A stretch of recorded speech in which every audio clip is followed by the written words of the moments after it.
வணக்கம் guys, Realme GT70 unboxing video பார்க்க போகிறீங்க. கூடிய சீக்கிரத்தில் உங்களுக்கு ஒரு ஃபுல் வீடியோ நான் டீட்டெயில் வீடியோ போட்டுட்ருக்கேன். மேக்ஸிமம் நாளைக்குள்ளே வந்துடும். GT70 பார்க்குறோம். 7 வந்து அப்கமிங் வீடியோ உங்களுக்கு வரும். 70 பார்த்தீங்கன்னா உங்களுக்கு 7 மச்சு பேட்டரி கொடுக்குறாங்க. அதர்வைஸ் பாக்ஸ் அன்பாக்சிங் பார்த்தீங்கன்னா உங்களுக்கு ஒரு சிலிக்கான் கேஸ் கொடுத்துட்றாங்க. இது கொஞ்சம் குவாலிட்டி வைஸ் நல்லாவே இருக்குது.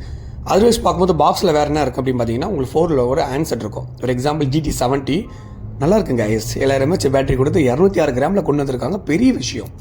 அதர்வைஸ் பார்க்கும்போது ஒன்றும் பேட்டரி அதிகமாக கொடுத்தனா சார்ஜரை வந்து காம்ப்ரமைஸ் பண்ணுவாங்க. பட் ஆனால் இந்த வாட்டி ரியல்மி கொஞ்சம் நல்லாவே பண்ணியிருக்காங்க. Type A to type C உங்களுக்கு அதான் கொடுத்துருக்காங்க. Type C to type C கொடுக்கல. 120 வாட் சூப்பர் சார்ஜர் கொடுத்துருக்காங்க. இது கொஞ்சம் பரவாயில்ல. ஏன்னா 7000 mAh battery plus 120 what super charger. இது 70 பார்த்தோன்னா டைமென்சிட்டி 8400 ப்ளஸ் ப்ராசர் கொடுத்துருக்காங்க. பேக்கில் 50+8 ஃப்ரண்ட்டில் 32 மெகா பிக்சல் கொடுத்துருக்காங்க. அதர்வைஸ் பார்க்கும்போது உங்களுக்கு ஆம்ப்ளோ டிஸ்ட் 6000 nits பிரைட்னஸ் கொடுத்துருக்காங்க. இல்லை டியூல் 5G சிம் போட்டுக்கலாம். உங்களுக்கு பர்சனலாக என்னென்ன டவுட்டுன்னு கண்டிப்பாக கமெண்ட் பண்ணுங்கள். நான் இதை ஃபுல் வீடியோவில் உங்களுக்கு அப்டேட் பண்ணுறேன். ஓகே காய்ஸ், பாய்.